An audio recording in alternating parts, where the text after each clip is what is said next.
And we'll be back next time with a look at some new signings, so hit that like button, subscribe to the channel if you haven't done so already. I'm Dodgy Gamer, and I'll see you again soon. The trusty old headset. I won't be seeing you again soon. Time for you. Go back in your box. Time for my new signing to come out.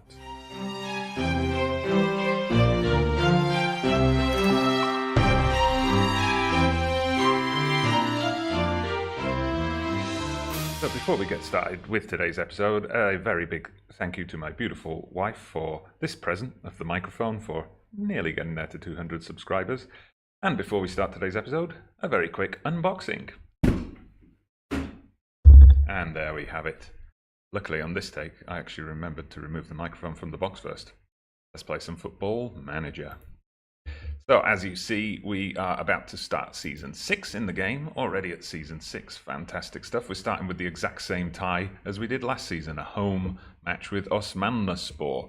What I'm going to do today, first I'm going to show you through some new signings, some actual proper player signings for the club.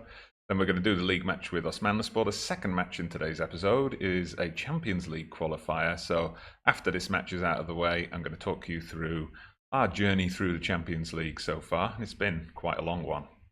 New signings then, ins and outs of the club. So as usual, there's a few players that we cut loose, some youngsters that hadn't made it, some reserve players who weren't going to feature in the team. We also got rid of that, possibly my worst transfer ever in all my time playing Football Manager, Nurio. We packed him off to Antalyaspor.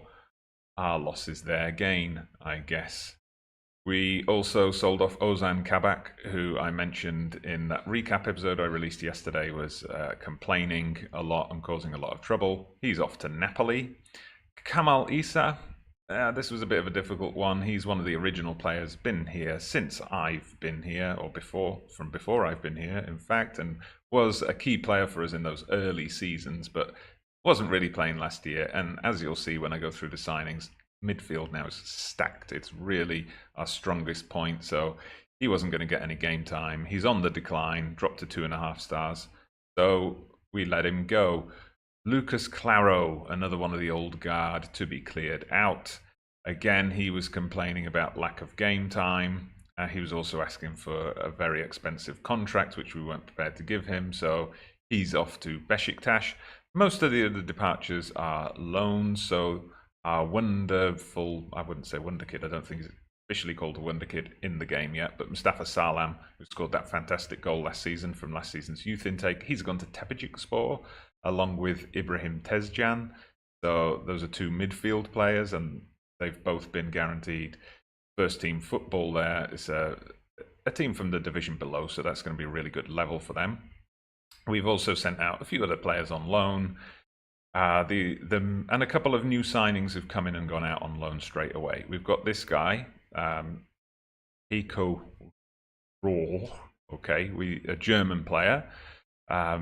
We just bought him and loaned him back to his club immediately. So we got him from Dresden.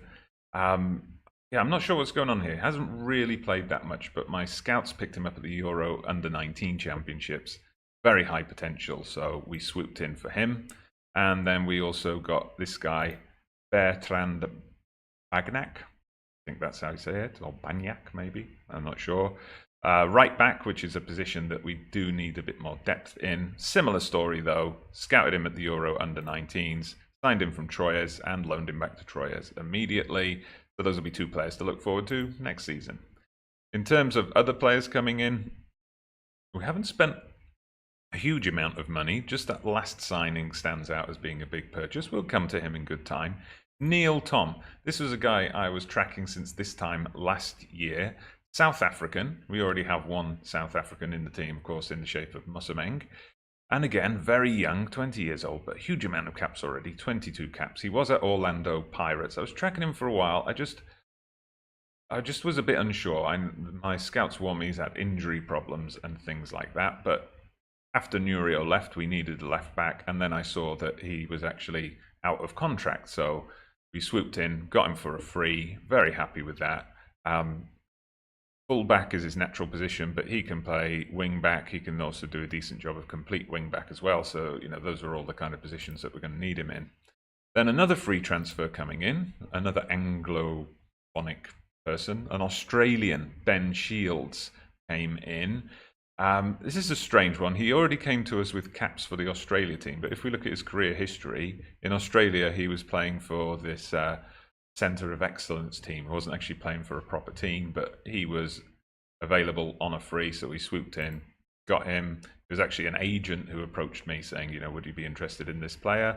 And I think we've got ourselves a fantastic player for the future there. Another player for the future brought in, Portuguese player Nuno Pimenta. These names are getting a lot more difficult this season. I need to sign some Turkish players. I'm much more comfortable with them.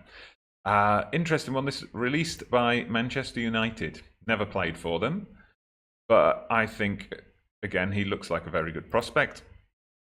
Can play a Carrilero role, can play a Mazzala role, can play advanced or deep line playmaker, box-to-box midfielder, so covers so many options there.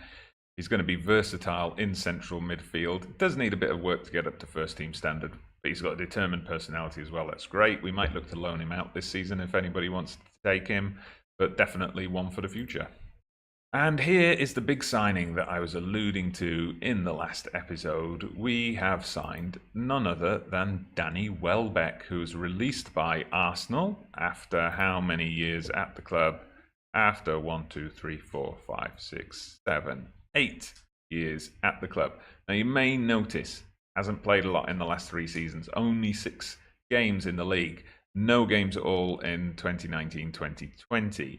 That is because of major injury problems. So that's something we're going to have to look into carefully. It was here, cruciate ligament damage at the end of the 2019 season. And then on his comeback from injury, he had a relapse and was out for another 6 months or a year out, basically. And then he's had other knee problems. So going to have to be carefully managed. But what I'm thinking is 31 years old, plenty of experience at the top level of English football, fairly professional personality, so he's going to be good for tutoring youngsters, and he's just going to be an all-round good attacking player to have as a striker, as an inside forward, as an attacking midfielder, as a winger. There's so many things we can do with him, so we're happy to have him on board. And the final signing, now I wasn't sure about getting this guy because I think midfield is pretty strong already. But Salah Özcan, another German Turk, much like Gökhan Gü, and he was available. Basically, he hasn't played a lot in Germany. He came through at Köln, and then he moved to Dortmund, but I guess that move wasn't great for him. He wasn't playing that much, so we signed him, and I'm hoping, much like some of the other German-based regens that I've signed over the past couple of seasons, he's going to develop here with more game time. But lots of green here. I like. He doesn't actually have any outstanding stats. There's only aggression above 15. Well, natural fitness as well. And work rate. Okay, I'm starting to see them now. But everything else is in the kind of 11 to 15 range. But he just seems to be a good all-round player, and we look forward to having him in the team. So enough of the transfer news, let's kick off this new season. We are at home to Osmanlispor. As I said at the top of the show, we're favourites for the game. We are in excellent form because we've been playing in the Champions League. Osmanlispor haven't had a competitive game yet. One more thing to add before I forget, we have retained the Super Cup. We beat Başakşehir 4 years in a row. We've won the Super Cup. They might as well just give it to us.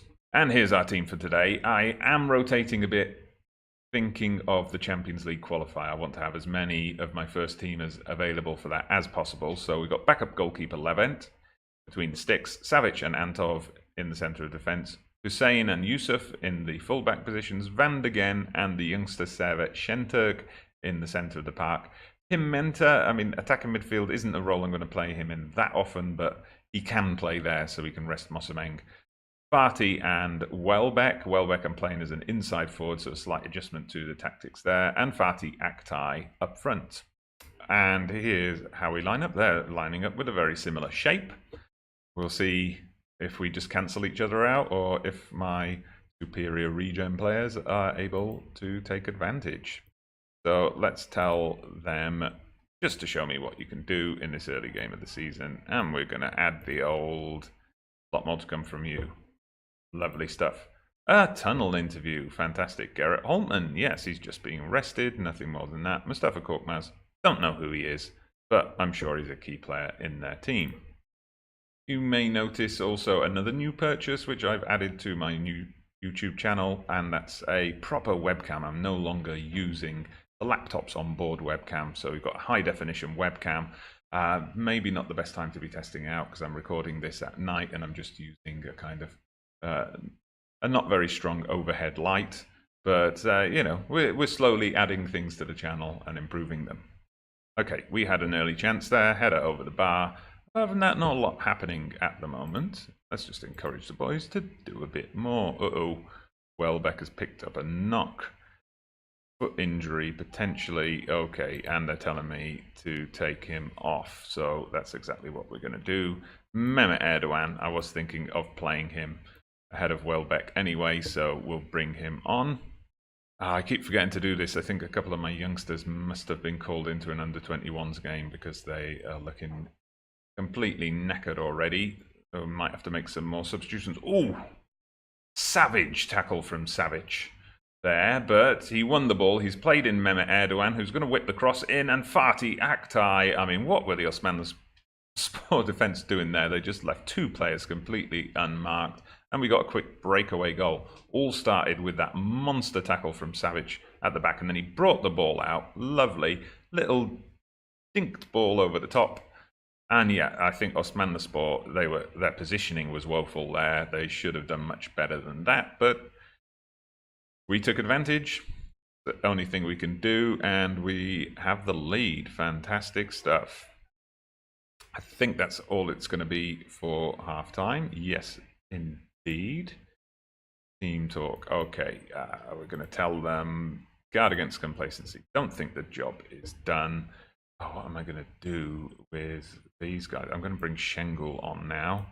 Yeah, I don't want to be having made two substitutions already. My bad. I should have checked that a bit more carefully. I think what it is because I often pick the team before that tactical briefing, so you know I can address any ins and outs and things like that. And then I must have put them into the team when they were on full fitness, and then obviously after the tactical briefing, they've played that under 21s game, and yeah, I neglected to pay attention to that afterwards. So yeah, Servet Şentürk, we better take him off shortly. I'm just going to let this highlight play out. Hopefully this is going to be one for us, but it looks like Osmanlispor might be putting an attack together here. Oh, okay, they played it right back to the keeper. We'll see what's going to build out of this. Hayrullah is the name of the keeper. Interesting name. Okay, and it is an Osmanlispor attack, finally coming through, and ooh, very good shot, just wide. But let's bring some fresh legs on. So I'm going to bring on the new boy, Salah Ozcan. I did realize, like, just before that I introduced a lot of those new signings, and apart from Welbeck, I don't think I'm playing any of the other new signings today, so we'll bring Salih Ozcan in to address that a bit. It's because most of them are first team signings and they're going to be playing in the key Champions League game. Okay, I'm just going to tell the boys to concentrate. I mean, apart from that one shot, Osmanlispor haven't really threatened, so although according to the stats, they have had a lot of shots, 15 shots, but only one on target, so let's hope that they're not going to get a late equaliser. No, Yusuf's picked it up. Savic again. Van de Gen to Hussein. Okay, we're just keeping on to the ball, keeping hold of the ball here. The referee's got to blow for full time soon. But no, he's going to let us have one more attack, perhaps. Fatih, but poor ball control there, but it doesn't matter. There we go, that's full time. 1-0 win. Maybe not as easy a win as we were getting last season, but I think overall it was first game. I'll tell him I wasn't happy, just to treat him mean and keep him keen more than anything else. So yeah, we're a bit fortunate to beat them. Let's just check that injury from Danny Welbeck. Damaged heel, going to be out for 10 days to 3 weeks. Well, we'll leave that to the physio. Obviously the injuries with him is something that we're going to have to manage carefully. Champions League Qualifier coming up. fade to black, and be right back. Oh, welcome back, Tekrar hoş geldiniz, and we are getting ready for our next Champions League qualifier. So, as I mentioned in the previous video, or previous couple of videos, Turkey did drop back a little bit more in the European coefficient. So we've actually, this is our third round of qualifying matches. We started off with CSKA Sofia. We beat them 2-1 in Bulgaria. It was Waco and Shields on his debut with the goals. They did pull one back late on, but no matter, a week later in Ankara, we beat them. Danny Welbeck scoring on his first start for the club. Evren Şengül, Mehmet Erdoğan wrapping up a fairly straightforward win. Then we got a Hungarian team, Fenerbahce. Yeah, the home leg, we were the better team by far. Fatih Turk with 2 early goals. A little bit of a worry as they pulled one back, but then Fatih Aktay gave us that 3-1 win. And then away, we did have a slight wobble where they scored first, but then Samed Kilic, he was the hero of the day, scoring twice in quick succession in the second half to wrap up the win. Unfortunately, Samed Kilic is currently out injured. You may have noticed he wasn't featured in the first game. He's going to be out for a couple of weeks. And then we got Maccabi Tel Aviv. We've already played the home leg. We won that 2-1. This was actually a fairly close game until we got that goal. Again, it was Danny Welbeck. Until he got that goal, they were kind of containing us. But Welbeck scored. Gustafsson scored as well, finally. He had gone, 16 hours without scoring, something like that. Sorry, I must correct myself. He actually broke his goal-scoring drought in that Super Cup final, which I'm just going to show you now. That was where he broke his scoring drought. Holtman and Şengül with the other goals in quite an easy 4-0 win. And then it was encouraging that Gustafsson followed that up with a goal here. There has been a new signing in between that Osmanlispor game and right now, which I'm going to quickly show you. So this guy, Etienne Bessé, Belgian striker, 20 years old, so one for the future. He's got that 5-star potentially, because, you know, one of the stars is blacked out. But decent range of stats, I think. Plenty of room for him to develop, and he can be a backup for now, and we'll look forward to him challenging for a first-team place over the next couple of seasons. And here's our lineup for today. So we're going with that holding midfielder tactic. I've been using this in the away games in Europe, and it's been pretty successful. So Utku in goal, Gökhan and Shields as the centre-backs. Özgür and Tom, our new signing, they're in the full-back positions. Ömer Korkmaz, one of our youngsters who came through a couple of years ago. He's now established as the first-choice defensive midfielder. Waco and Salih Özcan in the centre of the park. Slightly different roles for him. You see, I'm using quite a few personalised roles in this formation. Hopefully not too much tinkering around. Evren and Holtman on the wings, and Gustafsson up front. Obviously, Bessé signed for us too late to be registered for this game. So they're lining up with like a 4-2-1-3, I guess. So they've kind of inverted our midfield formation. We'll see how those match up. Let's tell the team. First leg means nothing now. Who's looking stressed? Salih Özcan. He's new. He's just not used to it. Okay, but now he looks happy, so that's good. Yeah, so with the microphone, the new microphone, I did spend a lot of time yesterday and today playing around with it, playing with the various settings. Maybe I still need to work on that. You know, if you've got any comments on the quality of the audio, I don't know if it sounds a bit tinny or echoey or anything like that. I mean, I did have to research a lot about setting up these kind of microphones in OBS to get rid of all the background noise and things like that. But I think I've taken care of most of that now. And, you know, I'll welcome your feedback. As for the webcam, as I mentioned earlier, as I'm recording this at night, the artificial light is not the best in this room. But the room I'm using, there is a big... Oh, have we got an early goal here? No. There's a big like balcony door down the other end of the room, so when I record in the mornings, as I usually do, we get the natural sunlight coming in, which should allow for a much better picture quality. Just trying to improve some things on the channel, of course, as we move forward. Now, there are other things to do. I mean, I probably need a tripod for this webcam. It's just perched on top of the laptop screen at the moment. Something to give a wider angle. A nicer backdrop would be good, but... I may have mentioned this in other videos, but my family and I are moving to a new house quite soon, by August. So, you know, now's not the time to be buying bulky items like green screens or the desk lights that people use or anything like that. Certainly not the time to be sorting out shelves as a backdrop. Oh, Gustafsson just gone wide there, but those are all things to come. We'll slowly add the pieces together, and hopefully you guys will keep watching the videos, hitting that like button, subscribing to the channel, all good stuff. I appreciate your support so far. Okay, so we are approaching half-time, and look at that. Maccabi Tel Aviv, they are chasing the game. I mean, we won 2-0 in the first leg, but that is not an unsurmountable lead that they're chasing, but they haven't mustered a single shot on target yet. So obviously that inverted midfield is working out in our favour. So let's have a look. Ooh, Neil Tom has a potential knee injury while I was waffling on. I probably missed that. Okay, Hussein Gunesh then will come on. Don't want to risk that. And I'm going to tell the team, got the aggregate lead. Let's make sure we hold on to it.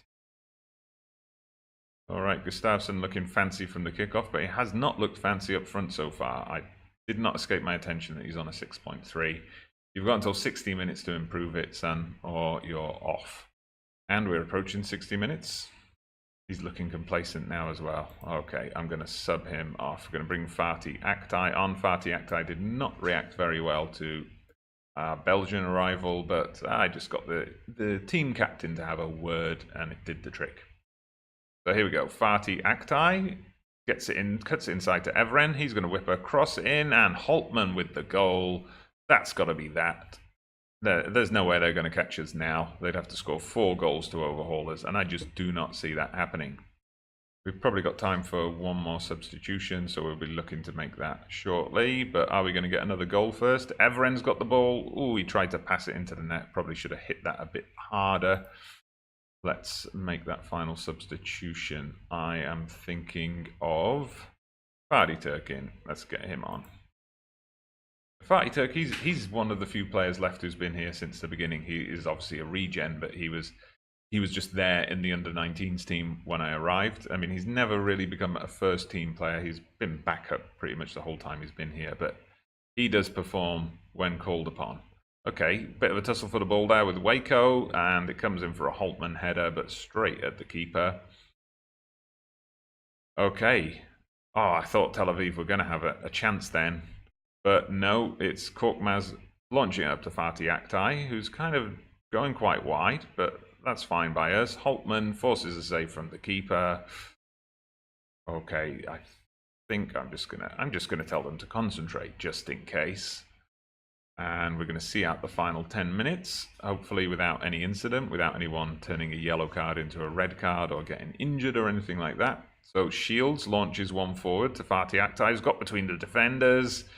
Goalkeeper saves it, and we got another corner.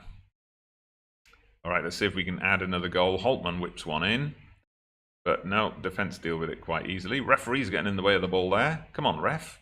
Watch where you're going. You've become another linesman. All right then, and the cross comes in from Tel Aviv, and a free kick. I was worried for a second then that we'd conceded a penalty. One good thing about this mic, you can plug the headphones into it, so I've got the game sounds in my ear here, so hopefully I'm going to hear that whistle blow, and there'll be no more comedy moments of me celebrating goals against Real Madrid when they're actually offside. Okay, so a pretty straightforward win then in the end. Tel Aviv did get back into it a tiny bit in the second half, but the result was never in doubt really. Going to tell the boys that was a good win, and we will be back momentarily. You see there, tomorrow we're going to have the Champions League group stage draw, so another fade to black, and we'll be right back to see who we get this year. So here we are, it's Champions League draw time. Once again, we are in the 4th group of seeds, which basically means we're unseeded. So I've already gone through the first 3 pots of names. So let's have a look at the groups so far. My immediate thought is I don't want to be in Group H. Bayern Munich, Liverpool and Sevilla, that seems like a pretty tough group. None of these look that easy. When I saw Lokomotiv Moscow come out as a top seed, I thought, great, we'll be in that group. I'd take that. But then Tottenham and Dortmund, I'm thinking, No thanks. Got Group G, Real Madrid and Shakhtar, who of course we managed to finish above our last season, so maybe, that history repeat itself there. I don't know, they've all got tough teams in these groups, haven't they? They've all got tough teams in, so let's see where we end up. And there you go. Straight off the bat, we end up in Group A. So Chelsea, Atletico Madrid, Bayer Leverkusen. That is going to be a big ask to get through that group. It's going to be a big ask to even get into the Europa League group stage, I think. Let's just click through the rest of them. See who ends up in that last group. It was Young Boys. Okay, so that is going to be tough. That is going to be tough, but, these are the kind of challenges we're going to have to deal with, I guess. So let's have a look what the media is saying here. So they picked out the fact that we've been drawn against Chelsea.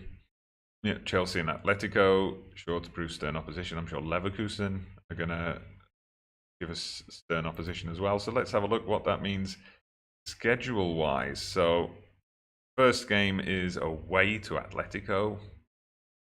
Then look, Leverkusen at home. We got that double header is going to be against Chelsea halfway through the group stage, and then Atletico, and we're going to finish with Leverkusen away. Well, what are we going to do then? I'm thinking let's do this Leverkusen game, the home game. We'll feature that one in the next episode.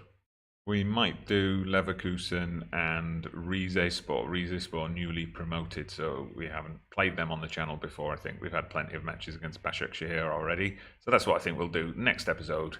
Hopefully going to be out as usual on Sunday. We will do Leverkusen and Rizespor as the two matches, and then we'll round up any further transfer news, of course. So thank you very much once again for watching, everybody. Please give me any feedback on the new signings. What do you think of those new signings we've introduced to the team? Who looks good? Who looks not so great? Who looks like they might be another Nurio? What do you think about the departures? Get involved. Tell me about that kind of stuff. What do you think about our Champions League group? Do you think we can pull off an upset or two? Or do you think we should start thinking about next season already? Any feedback on the audio and video quality? I'll be happy to take that as well. I'm aware that I might need to play around with this microphone a bit more to get things just right. And apart from that, I'll see you for the next episode. So thank you very much for watching. Hit that like button, subscribe to the channel. I'm Dodgy Gamer, and I'll see you again soon.